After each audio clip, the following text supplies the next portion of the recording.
दृष्टि हटाकर जब तक तू अपने शुद्धोपयोग में अपनी आत्मा में एक दृष्टि शुद्ध निश्चय नहीं, फेलियर निश्चय नहीं आता है, अशुद्ध निश्चय नहीं, कि ये जो विकल्प है कि मैं आत्मा हूँ, मैं शुद्ध आत्मा हूँ, परमात्मा हूँ, ये जिसका जो भाव भाषण हम करते हैं तब तक वो विकल्प भी बहिरात्मा की श्रेणी में जाता है। अभी तक जीव अंतरात्मा नहीं बन पाया है। इसलिए भले परमात्मा पद पहले कहा, लेकिन अनादि से जीव बहिरात्मा पद में इतना अटका और भटका हुआ है कि अंतरात्मा की ओर नहीं आ पा रहा है। और जब तक अंतरात्मा की ओर अपने दृष्टि को अंतर में नहीं करेगा तब तक परमात्मा पद की प्राप्ति का, मोक्ष की प्राप्ति का, केवल ज्ञान की प्राप्ति का, वो तो दूर, सम्यक दर्शन को भी भूल जाना। यदि न भूलना हो तो साधना एकमात्र अपने स्वरूप और स्वभाव की करनी पड़ेगी। बहुत सरल और सिंपल सी साधना है। इसलिए कहा तत्वार्थ श्रद्धानंद सम्यक दर्शनम, अर्थात जब तत्व का निर्णय होता है मैं आत्मा, शुद्धात्मा, परमात्मा ही हूँ, ऐसा जब निर्णय हुआ और इस असद्भुत उपचरित असद्भुत व्यवहार की अपेक्षा से ये निर्णय हुआ कि मैं ज्ञान स्वभावी भगवान आत्मा हूँ, तो तीसरा पायदान आता है ज्ञान स्वभाव कैसा है। तो कहा स्व प्रकाश ऐसा है। स्व प्रकाश और पर प्रकाश एक ही समय में अनंत गुणों में ज्ञान गुण ऐसा है कि जिसका एक ही समय में उसकी दो क्रियाएं होनी, एक ही समय में। देखो यहाँ तीन समय में, एक समय में तीन परिणाम हो रहे हैं। एक तो परद्रव्य के परिणाम अर्थात उद्गल के परिणाम, जिसे कहा कर्म की धारा। ये तो 100% आत्मा से, ज्ञान स्वभाव से, जीव से भिन्न ही है, न्यारी है, स्वतंत्र है। उसके परिणामों से दृष्टि हटा दी और जब उपयोग ज्ञान स्वभाव में लाने का जीव ने प्रयास किया, पुरुषार्थ किया और ये जाना अब यहाँ एक ही समय में जो ज्ञान स्वभाव की ज्ञान धारा बह रही है, ये भी ज्ञान स्वभाव स्व और पर प्रकाशक है। यहाँ सबसे बड़ी गड़बड़ होती है। क्या गड़बड़ होती है कि एक ही समय में ज्ञान स्वभाव पर को भी जानता है और स्व को भी जानता है। अभी 2 दिन के आपके कुटेरा के प्रवास में हमने जहाँ भी जाता हूँ, मेरा पूरा विषय भेद ज्ञान का ही है कि हम सब कुछ समझकर ज्ञान स्वभाव के आधार पर परद्रव्य प्रभावों से भेद ज्ञान करके भेद विज्ञान के द्वारा अपने स्वरूप और स्वभाव की साधना कैसे कर सकते हैं। और जब तक ये साधना नहीं होगी, बहुत कठिन साधना नहीं है लेकिन उसकी समझ बहुत कठिन है, उसका निर्णय करना बहुत कठिन है, जो आज दिन तक यह जीवात्मा अनादि काल से नहीं कर पाया। और ऐसे गुरुवर मिलने के बाद, ऐसा शुद्ध सर्वोत्कृष्ट मार्ग मिलने के बाद भी यदि इस भाव में हम नहीं कर पाए तो समझना 84 का चक्कर हमारे लिए खड़ा है। जिसको भटकना है वो भले भटके, संसार में अटके, जो करना है सो करे, लेकिन जिसको नहीं भटकना है उसे गुरुवर की आज्ञा शिरोधार्थ करनी पड़ेगी। ये आज्ञा जब तक शिरोधार्थ नहीं होगी, सच्चे देवगुरु शास्त्र का विनय नहीं होगा। हाथ जोड़ दिया, भोग दे दिया, कुछ पूजा पाठ कर ली, आरती कर ली, कुछ कर लिया, इसका नाम व्यवहार विनय भले होता है, सम्यक दृष्टियों के भी व्यवहार होता है। बिना व्यवहार के छठे गुण स्थानवर्ती भावने की मुनियों के भी 28 गुणों का पालन, आहार विहार ज्ञान की क्रिया आदि होते हैं। लेकिन आचार्य कुंद देव प्रवचन शांति की चरणानुयोग चूलिका में बताते हैं कि ये मुनि राजों का आहार विहार न्याय का 28 गुणों का पालन जो महा सिर्फ पुण्य का बंध करने वाला है। और जैन दर्शन ऐसा एक दर्शन है जो पुण्य को भी पाप की श्रेणी में डालता है। क्यों? क्योंकि जो संसार में भटकाने वाला हो ऐसा पुण्य हमारे किसका। अब पुण्य की भी 2 श्रेणी, एक संसार में भटकाने वाला और एक ऐसा पुण्य, क्योंकि ऐसे महा पुण्य के उदय से ये धर्म सुनने को मिल रहा। सुनना, इतना पुण्य खर्च हो गया और ये खर्च जो हुआ वापस मिलने वाला नहीं है। इसका सदुपयोग करना या दुरुपयोग करना या इसको वैसे स्टोर में बंद करके रख देना, ये किसके हाथ में है? जीव के हाथ में है, स्वयं के हाथ में है, मेरे हाथ में। इसका जब तक निर्णय नहीं होगा तब तक ये परावलंबी और पर आश्रित ये धर्म कहीं तक हमें पहुंचाने का काम नहीं कर सकता। अब ये जो ज्ञान स्वभाव की बात चली कि ज्ञान स्वभाव की साधना से कर्मों की निर्जरा पर्याय में अपने आप हो जाएगी, 100 ताले की एक चाबी। मन को स्थिर करना है, कषायों को निकालना है, कर्मों की निजरा करना है, कुछ करना करना करना, जब तक करना है तब तक मरना है। यहाँ तो कहा कुछ नहीं करना और अपने में रहना। इतना सा धर्म है। इतना सा धर्म करने के लिए अनादिकाल से जीव नहीं कर पाया। अगृहित और गृहित मिथ्यात्व में कहीं न कहीं अटक जाता है। अगृहित मिथ्यात्व उसे कहा जो अनादिकाल से ये मिथ्या उल्टी विपरीत मान्यता इस जीव के साथ पड़ी हुई है कि मैं आत्मा शुद्धात्मा बोल तो दिया, लेकिन अभी तक देहाध्यास इतना पड़ा हुआ है, जैसे ही ये दरवाजे से बाहर जाते हैं वो बाहर संसार का भूत खड़ा होता है, वो भूत वहां आके वापस पकड़ लेता है। मंदिर जी में प्रवेश करते हैं तो भूत बाहर टंग जाता है कि अब बाहर आ, फिर देखता हूं तू कहाँ जाता है। बराबर ना।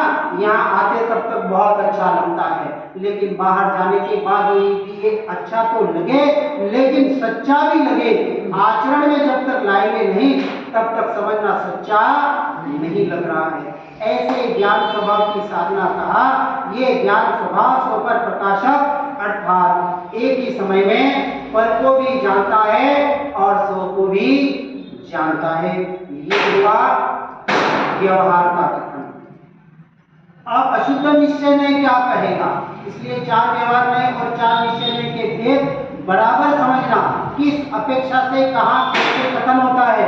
जैसे कल बात चली, जहाँ निश्चय की मुख्यता होती है वहाँ व्यवहार कौन होता है, और निश्चय निश्चयाभासी के लिए व्यवहार का उपदेश दिया जाता है, वहाँ निश्चय गौण होता है, किसी का भी नाश नहीं होता है। परंतु एक बात और आचार्य कल्प पंडित तोडरमल जी ने बताई है, एक बात बताई उभयाभासी, एक व्यवहाराभासी, एक निश्चयाभासी, और एक दोनों से जो धर्म मानता है कि व्यवहार और निश्चय दोनों करते करते धर्म होगा, तो कहा नहीं, तीनों लोग तीनों काल में नहीं।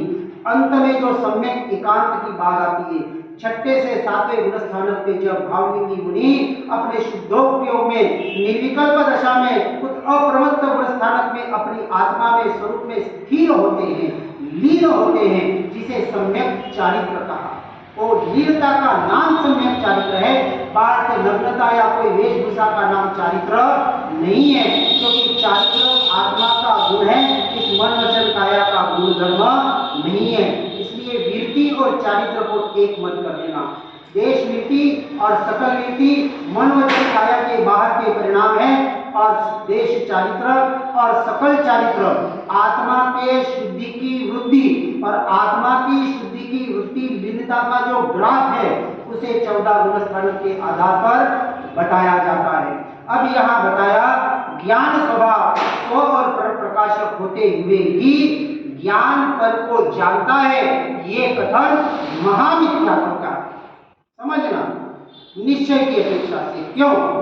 ज्ञान पर को जानता है या ज्ञान में परद्रव्य प्रभाव झलकते। केवल ज्ञान में क्या होता है, जो केवल ज्ञान में होता है वही हर क्षण हर जीव के साथ अभी भी घटित हो रहा है।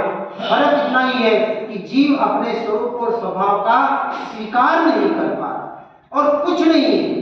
क्या है? स्वयं के आश्रय का जो स्वीकार करना था, मैं बोल रहा हूं लेकिन उस भाव भाषण के द्वारा उसका स्वीकार नहीं कर पा रहा हूं, और ये स्वीकार का नहीं होने की वजह से ये जो उपयोग लक्षण कहा आत्मा को, स्व और पर प्रकाशक हो लेकिन उपयोग एक समय में एक ही जगह रहेगा, वो 2 जगह नहीं जाएगा। या तो उपयोग पर में होगा तो स्व में नहीं होगा, और स्व में होगा तो नियम से पर में नहीं होगा। इस तरह से स्वभाव की साधना जो करेगा, और ज्ञान स्वभाव की साधना कहा कि देखो व्यवहार की अपेक्षा से तो कहा अप के ज्ञान में परद्रव्य प्रभाव झलकते हैं, जैसे आईने में बाहर के दृश्य झलकते हैं। बाहर के दृश्य आईने में आ नहीं जाते, और आईने के सामने कोई कांच की गिलास फूट जाए तो आईना फूट नहीं जाता। इसी तरह यह देह के परमाणु बिखर भी जाए, ऐसे कहा कि नभ में तिल तिल जितने टुकड़े हुए, लेकिन आत्मा का एक भी टुकड़ा कभी कोई कर नहीं सका, कर सकता नहीं, क्योंकि अनादिकाल से आत्मा अभेद अखंड एक त्रिकाली ध्रुव तत्व जैसा का तैसा था, है और अनंत काल तक रहेगा। इसका जब तक यथार्थ निर्णय करके श्रद्धान नहीं होगा, श्रद्धान अपना होगा, परमात्मा का श्रद्धान हमारे काम का नहीं है, क्योंकि उन्होंने अपना काम कर लिया, गुरु बाबा ने अपना काम कर लिया, सबने अपना अपना काम कर लिया, उनके खाने से मेरा पेट भरने वाला नहीं है। यदि मुझे मेरा पेट भरना है, यदि मुझे सम्यक दर्शन से लेके मोक्ष की साधना करनी है, तो साधना मुझसे मुझ में करनी पड़ेगी, कोई कराने वाला नहीं है, करा सकता नहीं, किसी की ताकत नहीं है। इसलिए सब कुछ जब मुझ में है, सब कुछ मेरे स्व आलंबन है, मुझ में डिपेंडेंसी यहाँ कहीं है ही नहीं, तो अब मुझे मेरी साधना मेरे से करनी है। तो क्या करना है? एकमात्र इस स्वभाव का यथार्थ रूप से समझना है। इस बात को समझना, अपने स्वभाव की साधना, अपने स्वभाव का स्वीकार, अर्थात अन्य सभी द्रव्यों का, परद्रव्य परभावों का अस्वीकार। अस्वीकार नहीं हो पा रहा है तो समझना स्वयं का स्वीकार नहीं हो पा रहा है। स्वयं का स्वीकार और पर का एक सिक्के के दो पहलू साथ साथ में चलेंगे। आत्मा की रुचि अर्थात पर की संपूर्णतः 100% अरुचि। यदि किंचित भी मैं मेरा अपना इस पर द्रव्य में या पर भावों में है, इसलिए पर भाव भी समझना, मैं आत्मा हूँ, शुद्धात्मा हूँ, जानने वाला हूँ, सब कुछ ये जो विकल्प है, इस विकल्प मेरी जब तक रुचि है तब तक पर की रुचि। इसलिए विकल्प से रहित, इसलिए कहा शब्दातीत, विकल्पातीत, शरीरातीत, देहातीत, सबसे अतीत जहाँ कुछ भी नहीं है वहाँ मात्र एक आत्मा का अनुभव होता है। लेकिन आत्मा का अनुभव न 5 इंद्रियों के द्वारा होता है, न मन के द्वारा होता है। इसलिए इस बात को बहुत जने जो ध्यान के प्रयोग करते हैं उनको बहुत सी अनुभूतियां होती है और उस अनुभूतियों को ही आत्मा की अनुभूति मान रहे हैं। इसलिए समझ लेना, ध्यान अभी हमारा विषय नहीं है। कौन सा ध्यान? शुक्ल ध्यान में पहुंचाने वाला धर्म ध्यान। वो धर्म ध्यान भी वास्तविक भावलिंगी मुनियों के ही होता है, लेकिन उसका अभ्यास 5वें गुण स्थानक पे यथार्थ रूप से होता है।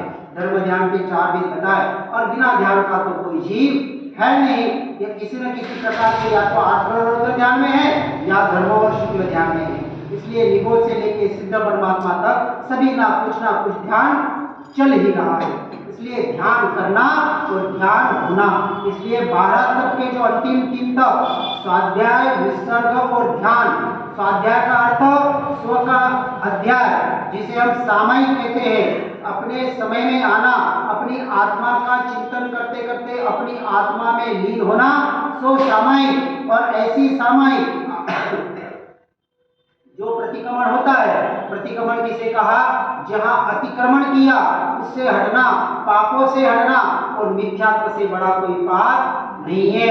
ये जो हम पर में अतिक्रमण कर रहे हैं ना, ये जो परद्रव्य और परभावों में मैं मेरापना, ये पर का अतिक्रमण, इस पर के मैं और मेरे पने से हटकर जब तक मैं और मेरापना अपने स्वरूप और स्वभाव में नहीं होगा तब तक आपका सच्चा प्रतिक्रमण नहीं होगा। इस आचार्य कुंद देव नियम सारणी में बहुत अच्छी तरह से समझाने का प्रयास किया है। आपने आचार्य देव तारण स्वामी ने भी जो 3 सम्यक दर्शन, ज्ञान और चारित्र के जो 3 ग्रंथ लिखे, उनसे मालारोहण जी, पंडित पूजा और कमलवती जी, इनको भी यथार्थ रूप से बराबर मात्र गाथा पढ़ के संतोषी मत हो जाना। एक एक गाथा के अर्थ को, भावार्थ को सुनकर समझकर, जैसे कहा कि एक गाथा भी यदि सही तरीके से समझ में आ जाए तो जीव का कल्याण हो जाए। लेकिन हम सिर्फ गाथा के गाथा पढ़े तो जा रहे हैं, लेकिन उन पढ़ते वक्त जो भाव आना चाहिए, ओम नमः सिद्धम बोल दिया, बोलने से कुछ नहीं होने वाला। तोते को भी सिखा दे तो उसका रटन करते रहेगा, लेकिन ओम नमः सिद्धम का भाव भाषण जब तक नहीं होगा और जब तक भाव भाषण के द्वारा हमारा उपयोग, अपना उपयोग, ये उपयोग आत्मा का उपयोग आत्मा पर नहीं जाएगा। ज्ञानम ज्ञान सहावम, ज्ञान निरंतर ज्ञान को ही जानता है, ये निश्चय ने कहा।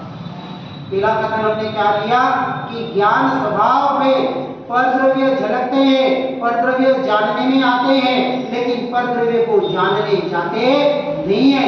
जो परद्रव्य को जानने जाएंगे, जैसे अभी जो पांडवों का उदाहरण दिया गया कि उनको सारे वो लोहे के वो आभूषण पहनाए गए, लेकिन नकुल और सहदेव की पर्याय एक क्षण के लिए बाहर गई कि मेरे बड़े भैया का क्या हो गया होगा। वहां से उनका केवल ज्ञान खिसक गया और सर्वार्थ सिद्धि का एक भवाधारी बन गए। इसलिए इस बात को ध्यान रखना है, पूरी ज्ञान स्वभाव की साधना ज्ञान को ही जानता है, ये निश्चय का कथन। आज दिन तक ज्ञान ने परद्रव्य पर भावों को जाना नहीं, जान सकता नहीं, ऐसा मेरा स्वभाव है। ऐसी ज्ञान स्वभाव की महिमा जब तक नहीं आएगी तब तक ये जीव इस मोक्ष मार्ग में आगे बढ़ नहीं पाएगा। इसलिए जो आचरण की बात बता रहे हैं, सम्यक दर्शन की बात चल रही है। अभी हम सम्यक दर्शन का तो अता पता नहीं, और हम आगे आगे की सोचते जा रहे हैं, स्वर्ग में क्या है, नरक में क्या है, ये 7वें 10वें या 12वें गुणस्थानक में क्या होता है। अरे 6ठे गुणस्थानक के बाद जो निर्विकल्प अवस्था आती है, उन भावी संतों को एक क्षण एक समय भी विचार नहीं आता है कि मैं कौन से गुणस्थानक में हूँ। अरे वो तो भावधारा बढ़ती है, क्या जानना, कितना जानना, अरे कुछ नहीं जानना, जानने जाओगे तो अपना जानना रह जाएगा। इसलिए जानने वाले को जान लो। इस भाव में इतना सा कर लिया, क्योंकि शास्त्र 4 अनुभवों के द्वारा, अरे एक पूर्व भी अवेलेबल नहीं है। अभी 100 साल भी मिल जाए ना तो ये शास्त्र पूरे नहीं होंगे, इतने शास्त्र आज है। 14 ग्रंथ नहीं, अन्य भी ग्रंथों का यदि अच्छी तरह से अभ्यास करें, और यदि आपके पास समय हो तो आचार्य कुंद देव के ये जो त्रिवेणी संगम बताया, एक बार जरूर अवलोकन करने जैसे हैं। इसलिए अपने को तो उस तत्व को समझना है जो तत्व अपना, क्योंकि पूरी आचार्य तारण स्वामी बात तत्व की बात बता रहे हैं, अर्थात स्वयं की बात बता रहे हैं, किसी आत्मा पात्मा की बात नहीं बता रहे। आत्मा अर्थात मैं, और मैं अर्थात आत्मा। इतनी यदि प्रोसेस आपकी हो जाए तो इसके आधार पर हम एक वेद विज्ञान का अभ्यास देते हैं। एक सिर्फ और सिर्फ आपको मन से एक चिंतन करना है। देखो, आत्मा ज्ञान स्वभाव के द्वारा स्व को भी जान रहा है और पर जानने में आ रहा है। इसको हम अभ्यास से देते हैं कि जब मन वचन काया की क्रिया हो, उस वक्त एकमात्र इतनी विचार करें कि ये क्रिया शरीर की हो रही है और मैं उसे मात्र जान रहा हूँ। 24 घंटे आप इसका विचार और चिंतन कर सकते हैं। शरीर चल रहा है, मैं जान रहा हूँ। शरीर खा रहा है, मैं जान रहा हूँ। शरीर पी रहा है, मैं जान रहा हूँ। शरीर शरीर शरीर शरीर मन वचन काया की क्रिया कर्म के आधार पर हो रही है। ये सारी पुद्गल की क्रिया के परिणमन के काल में क्रिया हो रही है। पुद्गल की क्रिया अपनी जगह सत्य है, और आत्मा एक क्षेत्रों का संबंध होने की वजह से भूल कहाँ होती है, क्रिया हो रही है शरीर में, उसका अनुभव करने वाला ये आत्मा भूल से उस शरीर की क्रिया को अपनी मान बैठा है। क्योंकि अनुभव करने का काम, जानने का काम आत्मा करता है, जीव करता है, मैं करता हूँ, लेकिन मैं भूल से इस शरीर के परिणामों को, शरीर के परिणमन को अपना मान बैठा हूँ। इस अपनेपन को तोड़ने का अभ्यास निरंतर करना पड़ेगा। निरंतर यानी कितना, हर क्षण हर समय 24 घंटे एकांत में और अकेले की साधना है। हम संसार में भी लेना चाहते हैं और मोक्ष को भी पाना चाहते हैं। अरे चक्रवर्ती जैसे चक्रवर्तियों ने भी सारा चक्रवर्ती बच्चे खंड का राज्य छोड़कर वन विहारी बने। हमारे पास कितना साम्राज्य है, फिर भी ठीक है, अपेक्षा से कहा कि 4था गुणस्थानक अविरत सम्यक दृष्टि का है। घर में रहके हम कमल जैसे रहना है, लेकिन कमल बनने के लिए भी पहले एकांत में साधना करनी पड़ेगी। कहीं जाके उस वेद विज्ञान का अभ्यास करके अपने तत्व का निर्णय करना पड़ेगा, और फिर आप संसार में आके कमल जैसे रह सकते हैं। ये कहना बहुत आसान है, लेकिन कमल जैसे रहना उतना ही महा मुश्किल है। तो रहकर तो देखो, रह रहे तो बहुत अच्छी बात है। इसलिए कहा ये तो साधना निरंतर चिंतन चले कि ये शरीर की क्रिया हो रही है और मैं उसे मात्र जान रहा हूँ। ये हुआ पहला स्टेज। और दूसरी स्टेज में हम बताते हैं कि 5 इंद्रियों के जो जो परिणाम हो रहे हैं, ये सुनना, ये देखना, ये सूंघना, ये बोलना, ये चखना, ये स्पर्शेंद्रिय, ये मन के विकल्प, इसको जानने के काल में मैं उसका ज्ञाता दृष्टा नहीं हूँ, मैं तो अपने ज्ञान स्वभाव का ही ज्ञाता दृष्टा सकता हूँ, हर परिणाम, क्योंकि ज्ञान का ही प्रकाश फैल रहा है। जहाँ जहाँ जानने में आ रहा है मुझे मेरा ज्ञान ही जानने में आ रहा है, ऐसा जब तक निर्णय नहीं होगा, ऐसा जब तक चिंतन नहीं होगा, ऐसा जब तक निरंतर अभ्यास और घटन नहीं होगा, हम अपने ज्ञान स्वभाव तक नहीं पहुंच पाएंगे।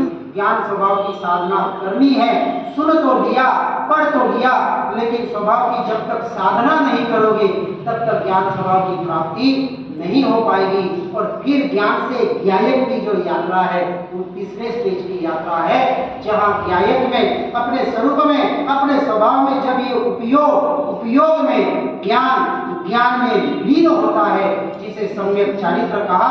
और ये सम्यक दर्शन से सम्यक चारित्र की आराधना के बीच में ये पूरा सम्यक ज्ञान यानी ज्ञान स्वभाव काम करता है।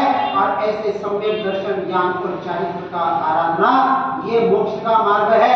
ये मोक्ष का मार्ग भी तब है जब इस मार्ग के आधार पर इन सारे गुणों के भेदों से भी निकलना, ये जो आगे बताया, एक देश शुद्ध निश्चय नहीं और परम शुद्ध निश्चय नहीं। ये परम शुद्ध निश्चय है जिसे हम द्रव्य दृष्टि कहते हैं, जहाँ कोई न पर्याय का भेद है, न कोई गुणों का भेद है, सारा अभेद अखंड एक त्रिकाली ध्रुव तत्व की साधना, उसमें ही लीनता और उसकी ही आराधना। न कोई विचार है, न कोई विकल्प है, मात्र अपने अस्तित्व का शिकार भाव है, स्वयं का होनापना मात्र है, जो सच्ची विकार सामायिक जहाँ घटित होती है, जहाँ सच्चा प्रतिक्रमण घटित होता है। ऐसे स्वभाव की साधना में हर जीव आगे बढ़ने का प्रयास करे। ये तो संक्षिप्त में देने का प्रयास किया है, इसी का विस्तार शास्त्रों के माध्यम से किया जाता है। और इस विस्तार को यथार्थ रूप से समझकर एकमात्र अपने ज्ञान स्वभाव पर कॉन्सेंट्रेशन करके सब कुछ भूल जाए, न कोई शास्त्र, न कोई ये चार अनुयोग, ये पूरा विषय द्रव्यानुयोग का है। प्रथमानुयोग सुनते सुनते जीवन नहीं अनादि काल गिर गया, चरणानुयोग कर्णानुयोग भी अनादि काल से अनंत बार कर लिया, लेकिन ये द्रव्यानुयोग का अभ्यास, इस द्रव्य का निर्णय आज दिन तक नहीं कर पाए, जो सम्यक दर्शन का साधन है। इसलिए इस मनुष्य जन्म में इस द्रव्य की साधना करके उस सम्यक दर्शन को पर्याय में प्रकट करके अपने इस मनुष्य जीवन को सफल बना देना। जिना के कुछ भी कहने में आया हो तो इच्छा में